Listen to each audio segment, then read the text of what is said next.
यावर्षी आभाळाने गाव विसरलं होतं. जमिनीची तहान वाढत होती आणि प्रत्येक नजरेत एकच प्रश्न होता. परत पाणी आणायला चालली? पाण्याचा प्रत्येक थेंब अमूल्य झाला होता आणि प्रत्येक आईची वाट आता आणखी लांब झाली होती. पाऊस का पडत नाही? अप्पा, काय झालं? पाऊस नाही रे बाळा, चारा नाही. दुष्काळ फक्त शेतं कोरडी करत माणसांच्या मनातही चिंता पेरतो. पूर्वी गाव पावसाची वाट पाहायचं, आता टँकरची वाट पाहू लागलं होतं. पाऊस का पडत नाही? तात्या, पाऊस कधी येणार?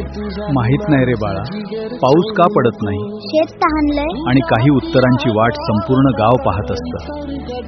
आजी, पाऊस का पडत नाही? दुष्काळ फक्त शेतकऱ्यांच्या शेतात नाही, तो शाळेच्या चुलीपर्यंत पोहोचला होता. मुलांनो, झाडे कमी झाली म्हणून पाऊस कमी होतो. झाडे पावसाला मदत करतात. आपण जास्तीत जास्त झाडे लावू. एक पेड माँ के नाम. प्रश्नाचं उत्तर सापडलं होतं.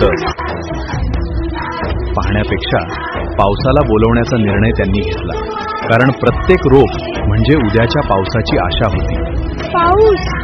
तेव्हा निसर्गही हजार थेंबांनी उत्तर देतो. सर, पाऊस आला. निसर्ग कधीच निराश करत नाही.